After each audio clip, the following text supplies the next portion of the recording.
اور پھر نکاح پڑھانے کی خوشی میں کیا ہے، اگر لڑکا لڑکی کی طرف سے تحفہ کے طور پر ان کو کچھ دیا جائے تو گنجائش تو ہے ان کے لیے، لیکن باقی لوگوں کے لیے تو گنجائش نہیں ہے۔ باقی لوگ کیوں لے رہے ہیں؟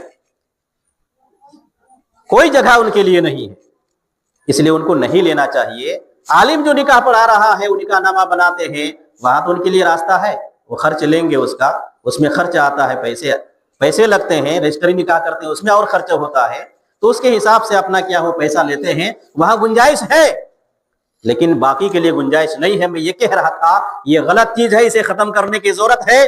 مساجد اور مدارس یہ چندے کے بل پر چلتے ہیں، خوشی سے آدمی جو چندہ دیتا ہے اس میں بھی کسی کو جبر کر کے آپ لیں گے اور فکس کر دیں گے کسی موقع پر، یہ غلط ہے، یہ حرام ہے۔ آج مسلمان حلال و حرام میں تمیز نہیں کر رہے ہیں، یہ قیامت کی بہت بڑی علامت ہے، جو اللہ کے رسول صلی اللہ علیہ وسلم نے ایک حدیث میں بتلایا ہے کہ ایک زمانہ ایسا آئے گا کہ لوگ مال صرف کریں گے اور مال کو بٹورنے میں لگے رہیں گے، اور حلال و حرام کی اسے کوئی تمیز نہیں ہوگی کہ مال کہاں سے آ رہا ہے، حلال طریقے سے آ رہا ہے یا حرام طریقے سے آ رہا ہے، اس کی انہیں کوئی فکر نہیں ہے، بس مال ہونا چاہیے۔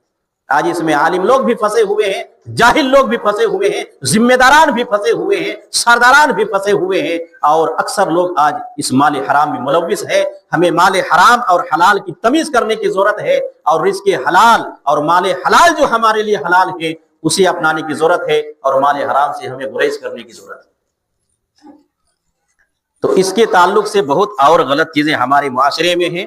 اس موقع پر بہت ساری جگہوں میں دیکھیے ڈی جے وغیرہ بھی بجا لیتے ہیں، اس خوشی میں ناچ گان بھی کر لیتے ہیں، اس خوشی میں عورتیں بھی ناچتی ہیں، بڑی عورتیں بھی ناچتی ہیں، گانا بھی گاتی ہیں، یہ سب غلط نہیں ہونا چاہیے، یہ سب غیر اسلامی چیزیں ہیں۔ ان ساری چیزوں کو ہمیں روکنے کی ضرورت ہے، ختم کرنے کی ضرورت ہے۔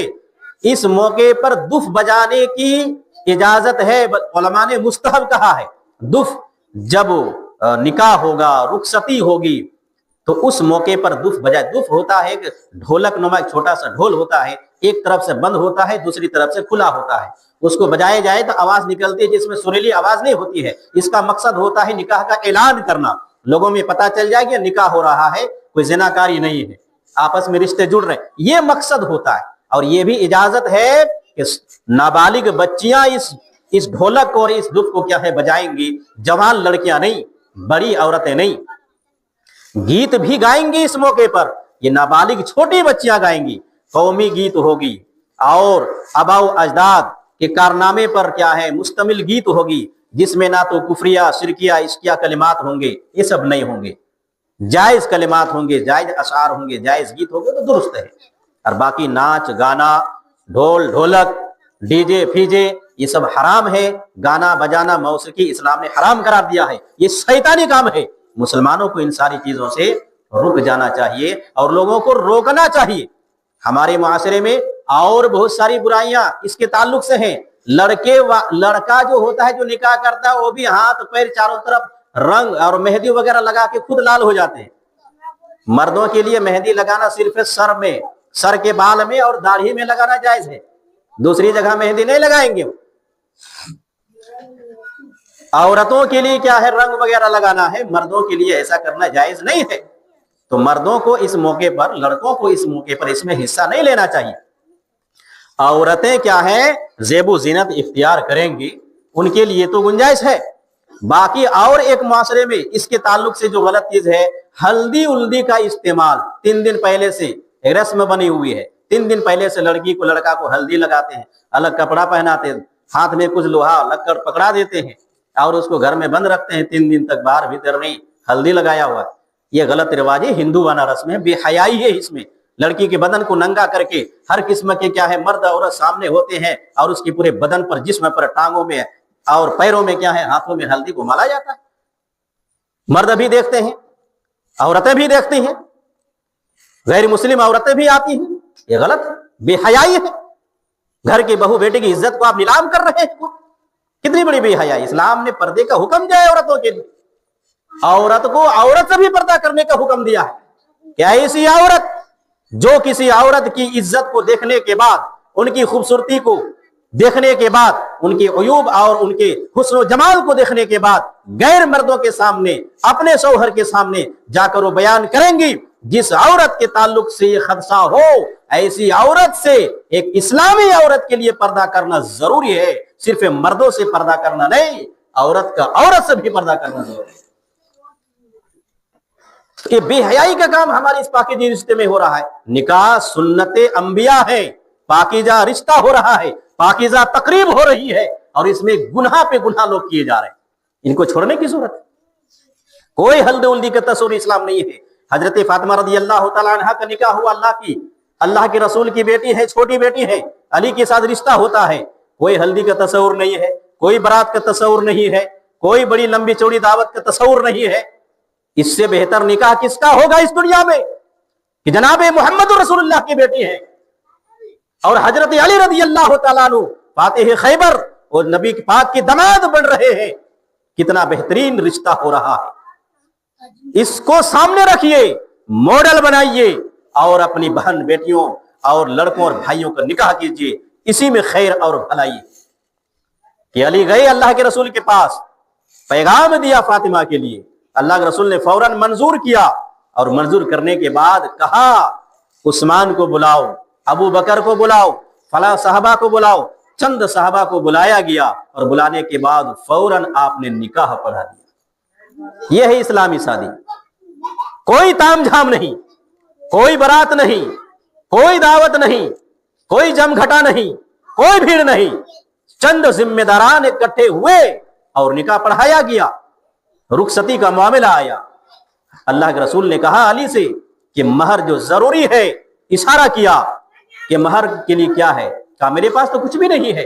اللہ کے رسول نے کہا کہ تمہارے پاس وہ حتمی زرہ ہے جو جنگ بدر میں آپ کو ملی، وہ کہاں ہے؟ کہا وہ تو ہے، کہا لاؤ۔ اس کو لایا گیا۔ سیرت ابن حسام نے لکھا ہے کہ اس کو 480 درہم میں حضرت علی نے عثمان غنی رضی اللہ تعالیٰ عنہ کے ہاتھ میں بیچا۔ یہ پیسے نبی کو لا کر حضرت علی رضی اللہ تعالیٰ عنہ نے دیا۔ فاطمہ کا یہ مہر ہے جو ضروری تھا، دیا گیا۔ اور میں بتلاؤں اس میں حضرت علی اللہ کے رسول کی زیر کفالت تھے، اللہ کے رسول کے چچیرے بھائی ہیں، اپنے گھر میں ان کی پرورش کر رہے ہیں، ان کا الگ سے کوئی گھر مکان نہیں ہے، لیکن اب نکاح ہو چکا ہے، شادی ہو چکی ہے، الگ گھر چاہیے، گھر تو بنا ہوا نہیں ہے۔ ایک نیا گھر، نئی زندگی کا آغاز، ساز و سامان کی ضرورت پڑے گی، ہڑیا برتن کی ضرورت پڑے گی۔ علی کے پاس کچھ نہیں ہے، اللہ کے رسول صلی اللہ علیہ وسلم نے اسی مہر کے پیسے سے چادر، تکیا، چکی، مشکیزہ، یہ چند گھر کے جو ضروری سامان ہے اس کا انتظام کر دیا۔ ایک انصاری گھر کرایہ میں لیا گیا، علی فاطمہ کو شفٹ کیا گیا، نئی زندگی کا آغاز ہوا۔ کہاں جہیز ہے؟ بعض لوگوں نے اسے غلط سمجھا کہ نبی نے جہیز دیا، نہیں، یہ جہیز نہیں ہے، زندگی شروع کرنے کے لیے ضروری سامان ہے۔ آج کے معاشرے میں کس لڑکے کے پاس گھر نہیں ہے؟ کس لڑکے کے پاس ہڑیا برتن نہیں ہے؟ کس لڑکے گھر میں چارپائی نہیں ہے؟ کس کے گھر میں کپڑے نہیں ہیں، چادر نہیں ہے، تکیا نہیں ہے، کرسی نہیں ہے؟ جو لڑکی والے اس کا پورا انتظام کرتے ہیں، اور نہ کرنے پر کیا ہے، لڑکے والوں کی طرف سے مطالبہ بھی ہوتا ہے، اور مطالبہ نہیں بھی ہوا اور خوشی سے یہ سامان اور یہ جہیز، یہ گھر کے فرنیچر وغیرہ، لڑکی کیا ہے اپنے ساتھ اگر لے کر سسرال نہیں جاتی ہے تو سسرال والے کوستے ہیں، پوری زندگی ان کو ٹارچر کرتے ہیں کہ خالی ہاتھ آئی ہو، کچھ بھی نہیں لائی ہو۔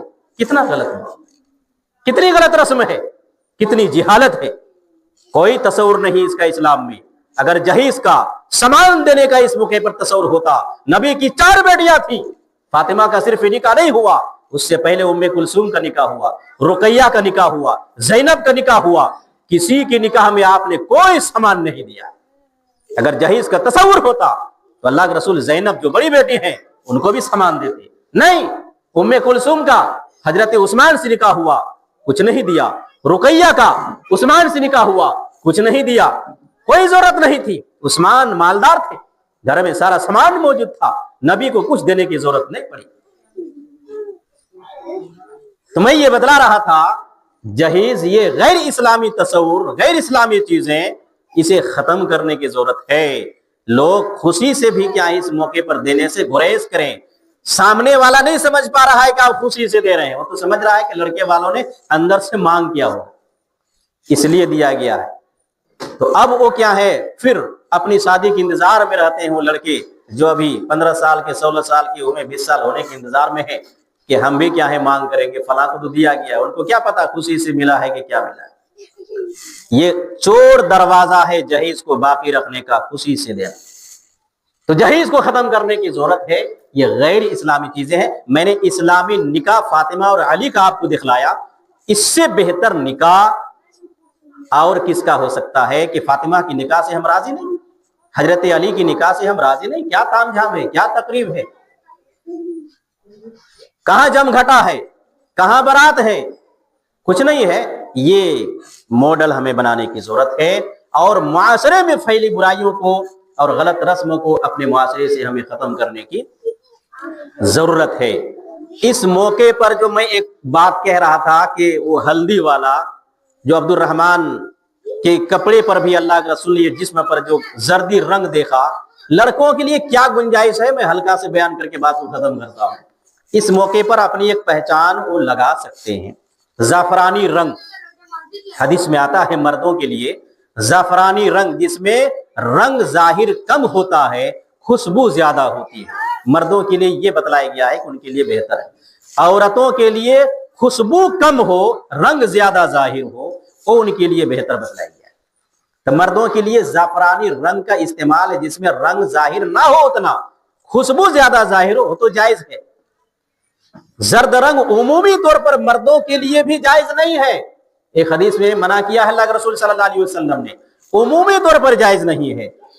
دلہا کے لیے جائز ہے کہ اس موقع پر رخصت ان کو ملی ہے کہ اپنی پہچان کے لیے کیا ہے وہ لگا سکتا ہے زعفرانی رنگ۔ یہ مہندی ہلدی یہ سب نہیں، زعفرانی رنگ جس میں خوشبو زیادہ ہوتی ہے، رنگ کم ہوتا۔ ایک صحابی رسول ہیں، یہی زعفرانی رنگ ان کے جسم یا کپڑے میں لگے ہوئے تھے، نبی کی خدمت میں آئے، اللہ کے رسول نے دیکھا، پوچھا ان سے کہ یہ زعفرانی رنگ، یہ زردی رنگ جو آپ کے اوپر لگے ہوئے ہیں، کیا آپ کے پاس بیوی ہے؟ اس نے کہا کہ نہیں، میرے پاس تو بیوی نہیں ہے، میں نے نکاح تو نہیں کیا ہے۔ تو اللہ کے رسول صلی اللہ علیہ وسلم نے ان سے کہا کہ جب تم نے نکاح نہیں کیا ہے، بیوی نہیں ہے، تو یہ زعفرانی رنگ اور زرد رنگ جو آپ کے جسم پر کپڑے پر لگا ہوا ہے، جلدی سے جا کر دھوو اور آئندہ مت لگا، کیونکہ عام طور پر کیا ہے عمومی انداز میں یہ لگانا مردوں کے لیے جائز نہیں ہے۔ وہ صحابی رسول کہتے ہیں، میں بھی نام بھول رہا ہوں، وہ کہتے ہیں کہ میں نے اسی وقت عزم کیا نبی کی بات پر اور کہا کہ آئندہ سے میں یہ رنگ اس طرح سے عمومی انداز میں نہیں لگاؤں گا، عزم کیا اسی وقت۔ معلوم یہ ہوا کہ عمومی طور پر مردوں کے لیے بھی یہ زعفرانی رنگ لگانا جائز نہیں ہے، دلہا کے لیے رخصت ہے کہ اس موقع پر وہ لگا سکتے ہیں، ان کی ایک پہچان ہے تاکہ ایک ثبوت بن سکے کہ یہ دلہا نیا نکاح کیا ہے، نکاح کرنے والا ہے، اس پہچان کے طور پر۔ جیسے اللہ کے رسول نے ان سے کہا کہ کیا تم نے نکاح کر لیا، اس کا مطلب اس معاشرے میں تھا یہ کہ زعفرانی رنگ جس کے اوپر، ایسا مطلب یہ ہے کہ نکاح کی پہچان ہے، کوئی ایک پہچان ہے، اس لیے اللہ کے رسول نے پوچھا۔ اور عبد الرحمن بن عوف کے جسم اور کپڑے پر دیکھنے کے بعد آپ نے یہی پوچھا تھا کہ یہ رنگ کیسا، مقصد یہی تھا، نکاح کر لیا، چونکہ ایک پہچان ہے نکاح کی، کہا کہ ہم نے نکاح کر لیا۔ تو وہاں آپ نے ان کو رخصت دی، ان کو اس کے بارے میں روک ٹوک نہیں کیا، ولیمہ کے لیے کہا ان سے۔ معلوم یہ ہوا کہ دلہا کے لیے تو رخصت ہے، جائز ہے، لیکن جو دلہا نہیں بنا ہے اس کے لیے یہ بھی رنگ جائز اور درست نہیں ہے۔ تو اس کی طرف میں توجہ دلا رہا تھا۔ اور بہت ساری چیزیں کیا ہیں ہمارے اس معاشرے میں اس موقع پر، نکاح کے فوراً بعد قاضی عالم مولوی نکاح پڑھاتے ہیں اور فوراً بعد کیا ہے مٹھائیاں کچھ لے کر آتے ہیں، تقسیم کرتے ہیں، کہتے ہیں یہ ولیمہ ہے۔ نہیں، کوئی تصور نہیں اسلام میں اس کا، نہ کھجور تقسیم کرنے کا، نہ مٹھائی تقسیم کرنے کا، نہ چھوارا تقسیم کرنے کا۔ نبی کے بارے میں آتا ہے کہ نبی نے کیا ہے ایسا کیا ہے کہ بعض بیویوں کی نکاح میں وہ حدیث ضعیف ہے، صحیح نہیں ہے، اس لیے یہ ولیمہ نہیں ہے۔ بعض علاقے میں ایسا بنا ہوا ہے کہ لڑکے والے کو اوپر دباؤ ڈالتے ہیں منوں میں مٹھائی لانے کے لیے، وہ منوں میں مٹھائی لے کر آتے، نہیں لاتے تو نکاح نہیں ہوتا۔ یہ غلط رسم ہے، یہ غلط بات ہے۔ لڑکا کے اوپر یہ ذمہ داری بنتی ہے کہ نکاح کرنے کے بعد، شب زفاف کے بعد دوسرے دن ہو کر دعوت ولیمہ کرائیں گے، گاؤں سماج کے لوگوں کو اور رشتہ داروں کو کیا ہے دعوت کریں گے، جو بھی ہوگا دعوت میں وہ کھلائیں گے لوگوں کو، اس کو ولیمہ کہتے ہیں۔ نکاح کے فوراً بعد مٹھائی کھلا دیے، یہ ولیمہ نہیں ہے. اور اپنی حیثیت کے مطابق نکاح میں کیا ہے، ولیمہ کرنا ہے. اللہ کے رسول نے حضرت صفیہ رضی اللہ تعالی عنہ سے نکاح کیا. آپ نے صحابہ سے کہا ستو کھجور وغیرہ جو کچھ بھی ہے لاؤ اور یہی سب ملا جلا کے کھا لو، یہی ولیمہ ہے. کچھ نہیں تھا اللہ کے رسول کے پاس، مختصر میں ولیمہ ہو گیا. زینب سے نکاح کیا تو اس موقع پر حدیث میں آتا ہے، بخاری کی حدیث ہے، آپ نے بکری ذبح کیا، روٹی کھلائی، آپ نے تھا اللہ کے رسول کے پاس، آپ نے اس وقت کے شاندار انداز میں ولیمہ کیا. تو اس ولیمے کے دعوت میں لڑکے پر اور ان کے باپ، ان کے ماں، ان کے ذمہ داران پر دباؤ بھی نہیں بنانا ہے کہ آپ کو کیا ہے بہتر انداز میں گوشت ہو، بریانی ہوئی کھلانا ہی پڑے گا. نہیں، وہ اپنی حیثیت کے مطابق جیسا کھلائے آپ کھا لو اور دعائیں دو ان کے لیے.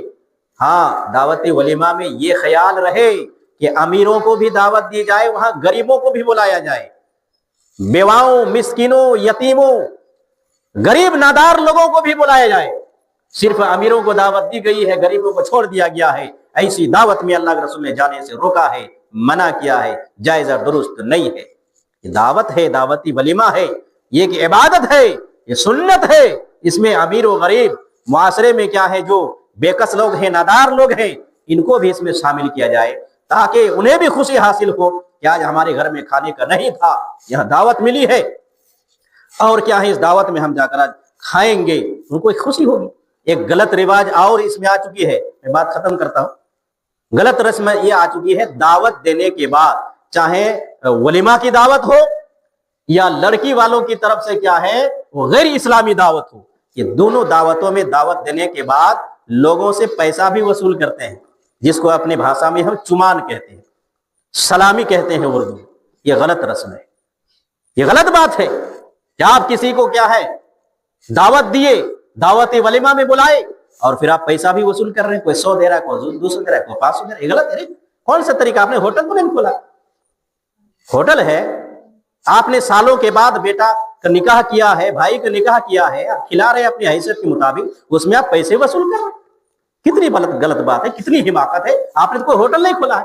اور اس کے برے اثرات کتنے ہو رہے ہیں آپ کو معلوم ہے. جس گھر میں چولہا نہیں جل رہا ہے، جو غریب ہے بیچارہ، جن کے پاس 100-200 پیسے نہیں ہیں، وہ کسی سے قرض لے کر کیا اس دعوت میں آتے ہیں. وہ یہ سمجھتے ہیں کہ ہم دعوت ایسے کھا لیے اور پیسے نہیں دیے تو ہم کو لوگ برا کہیں گے کہ ان کے پاس 150 بھی دینے کو نہیں تھا، کھایا چلا گیا. یہ غلط تصور ہے، اسے بھی ختم کرنے کی ضرورت. یہاں سود کی بو آتی ہے. آپ نے 100 دیا، ذہن و دماغ میں بیٹھایا کہ ہمارے گھر میں جب نکاح ہوگا، شادی ہوگی تو اس گھر سے ڈبل جانا چاہیے، 150-200 جانا چاہیے، یا کم سے کم 100 ہی واپس ہونا چاہیے. اگر نہیں واپس ہوا تو ناراضگی کا اظہار ہوتا ہے. یہ غلط ہے، سود کی بو آ رہی ہے، ختم کرنے کی ضرورت ہے. ہاں، کسی کے نکاح میں آپ کو تعاون اور مدد کرنے کی ضرورت پڑ رہی ہے، آپ سمجھ رہے ہیں، آپ مدد کیجئے نا، 1000 5000 10,000 دیجئے، ان کو مدد کر دیجئے ان کو. لیکن یہ پیسہ جو چل رہا ہے، میں جو چمان والی بات کہہ رہا تھا، یہ غلط ہے. اور کیا غلط ہے؟ دیکھیے، جو رشتہ دار ہوتے ہیں وہ 100-200 نہیں، وہ 500 اور ہزاروں میں دیتے ہیں، اور دینے کے بعد ایک ذہن یہ بنا ہوا ہے، ہم پیسے دے دیے شادی میں، لڑکا ہے لڑکی ہے، ہم رشتہ دار ہیں. پھر ذہن میں یہ رکھے ہیں کہ اس گھر سے ہمیں نکاح کے دوسرے دن، تیسرے دن، 8 دن بعد ساڑھی کی شکل میں واپس ملے گا، لنگی کی شکل میں واپس ملے گا. معاشرے میں ایسا ہو رہا ہے، دیکھنے کو مل رہا ہے. یہ غلط بات ہے. آپ نے یہ پیسے 1500 کیوں دیے؟ کیوں دیے یہ پیسے؟ واپس لینے کے لیے، مدد کے روپ میں، خوشی میں کیوں دیے؟ آپ لینا ہی تھا، دیو کی. اب جس کے گھر میں نکاح بیچارہ کو دیات کیا، پھر انتظام کر رہے ہیں ان کو واپس کرنے کے لیے، ساڑھی خرید رہے ہیں، لنگی خرید رہے ہیں، کچھ اور خرید رہے ہیں. کتنا غلط رواج. اگر مدد کے لیے آپ نے دیا ہے تو چھوڑیے، آپ نے مدد کے لیے دے دیا ہے، پھر ان کے پاس جب ہوگا آپ کی وہ مدد کرے گا. لیکن یہ ذہن جو بنا ہوا ہے، دیں گے پھر اس شکل میں ہم کو واپس ملے گا، اگر نہیں ملنے کی امید ہے تو پھر نہیں دینا، یہ غلط ہے نا.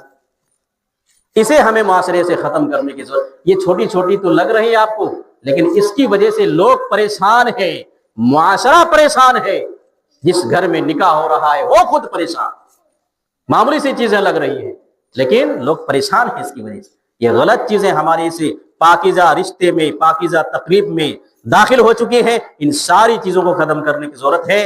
اور اسلامی جو نکاح ہے، جو فاطمہ علی کا نکاح ہوا، عبد الرحمن کا نکاح ہوا، وہ نکاح لانے کی ضرورت ہے، سمپل انداز میں نکاح کرنے کی ضرورت ہے، جہاں جہیز کا کوئی تصور نہیں، بارات کا کوئی تصور نہیں، اور لڑکی والوں کی طرف سے دعوت کا کوئی تصور نہیں، نیگی بھیگی کا کوئی تصور نہیں، اور چمان سلامی کا کوئی تصور نہیں، ہلدی ملدی کا کوئی تصور نہیں، ناچ باجے گاجے ڈی جے کا کوئی تصور نہیں، اور کوئی تام جھام کا تصور نہیں۔ سمپل انداز میں نکاح ہو، اور جس نکاح میں سب سے کم خرچے ہوں وہ سب سے بابرکت نکاح ہے، سب سے بابرکت نکاح ہے۔ یہ اللہ کے رسول صلی اللہ علیہ وسلم نے کہا سب سے بابرکت نکاح ہے جس میں سب سے کم خرچے ہوں۔ تو کم خرچ میں سمپل انداز میں کیا ہے نکاح کریے، لوگوں کو کرائیے اور ذہن بنائیے۔ اور جو غلط چیزیں کیا ہے معاشرے میں آ چکی ہیں، اس کی وجہ سے لڑکا والے بھی پریشان، رسمی طور پر کیا ہے چیزوں کو ادا کرنے کے تعلق سے لڑکی والے بھی پریشان۔ ان ساری چیزوں کو کیا ہے معاشرے سے ختم کرنے کی ضرورت ہے،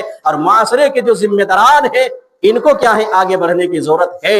لڑکی والے کو مجبور مت کیجیے کہ وہ دعوت کرائیں، ان کو مجبور مت کیجیے کہ جہیز میں سامان تیار کرے، ان کو مجبور مت کیجیے کہ بارات وہ لے 100-200، مجبور مت کیجیے، ورنہ گاؤں کے لوگ بھی ذمہ دار ہوں گے اور لڑکے والے بھی ذمہ دار ہوں گے، سارے گنہگار ہوں گے، اور قیامت کے دن جواب نہیں دے پائیں گے، اور جب جواب نہیں دے پائیں گے آخری ٹھکانہ جہنم ہے۔